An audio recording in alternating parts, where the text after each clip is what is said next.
Saudi আরবে বর্তমানে এক ধরনের ভিসা বের হইছে। এই ভিসাতে কেউ আসবেন না। এই ভিসাতে যদি আপনি আসছেন সেক্ষেত্রে আপনার একেবারেই নাজেহাল অবস্থা হবে। এটি কোন ধরনের ভিসা সেই বিষয়ে বিস্তারিত আলোচনা করব। বর্তমানে সৌদি আরবের ভিতরে নিজস্ব কোম্পানি খোলা যায়, অর্থাৎ আমি যেহেতু ব্যবসা করি আমি নিজে একটা কোম্পানি খুলতে পারবো। আমি যদি একটা কোম্পানি খুলি, ওই কোম্পানি থেকে 4 জন লোক আমি দেশের থেকে নিয়ে আসতে পারবো। এমনটাই আমাদের বাংলাদেশি বাইরে করে। আর এই ধরনের ভিসা যারা আসছে তারা একেবারে নাজেহাল অবস্থা। এরকমই এক ভাইয়ের সাথে আমার কথা হয়েছে। আজকের এই ভিডিওটি, আপনি যদি ফ্রি ভিসা আসতে চান বা এই ধরনের ভিসা হয়ে থাকে, একেবারেই আসবেন না, আপনার খুবই উপকার আসবে। কাজেই সম্পূর্ণ ভিডিওটি দেখবেন এবং বোঝার চেষ্টা করবেন। সৌদি আরবের ভিতরে অনেক বাংলাদেশিরা আছে যারা নিজস্ব যাদের ব্যবসা আছে, তারা একটা কোম্পানি খুলতে পারে। আমার যেহেতু একটা মিনি সুপার মার্কেট আছে, আমি একটা কোম্পানি খুললাম এবং ওই কোম্পানি থেকে 4টি ভিসা আমি উঠাইতে পারবো। 4টি ভিসা উঠাইয়া আমি 4টা ভিসা বিক্রি করলাম। একটা ভিসা যদি আমি 5 লক্ষ টাকা করে বিক্রি করি, 4টা ভিসার দাম হচ্ছে আমার 20 লাখ টাকা। এবং আমি আরো বেশি ভিসা উঠাইতে পারবো এই কোম্পানি থেকে। আবার সৌদি আরেকটা অ্যাড করে আমি আরো 4টা ভিসা উঠাইতে পারবো। এমন ব্যবসাটি অনেক বাংলাদেশি ভাইয়েরা করে। যারা দেশ থেকে আসে তারা ফাঁসা যায়। তারা কিভাবে ফাঁসে সেই বিষয়টা আলোচনা করি। আপনি যখন একজন সৌদি কোম্পানির নামে আসবেন অথবা একজন বাংলাদেশি কোম্পানির নামে ভিসাতে আসবেন, সেক্ষেত্রে প্রবলেমটা কি হবে? যখন আপনি কোনো বাংলাদেশি কোম্পানি আসবেন, উনি আপনার থেকে ভিসাটা সেল করবে।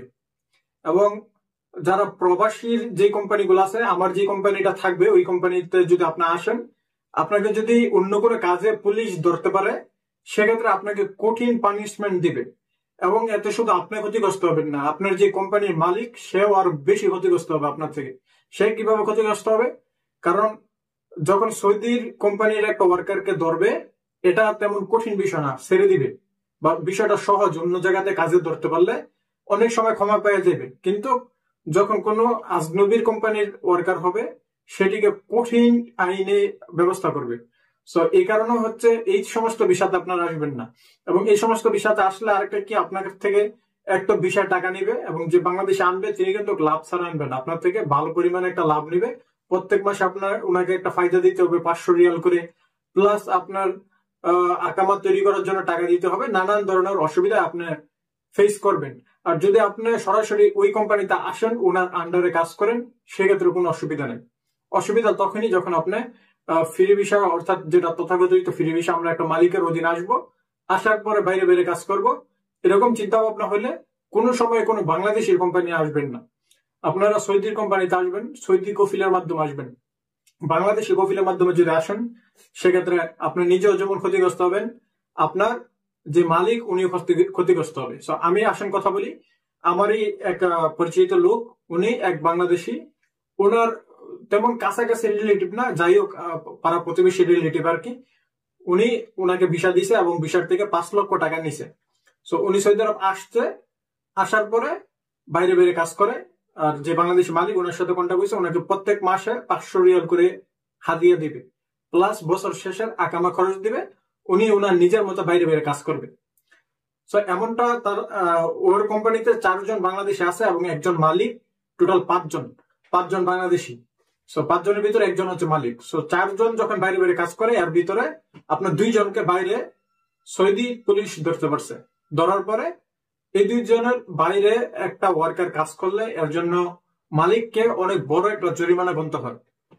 এমনটা যে সব সময় ধরে এমন না, অনেক সময় এই ক্ষেত্রে এমনটা হয়। ওর কোম্পানিতে এই সমস্যাটা হয়েছে, যার বিদায় মালিকের উপরে অনেক বড় একটা জরিমানা পড়ে গেছে।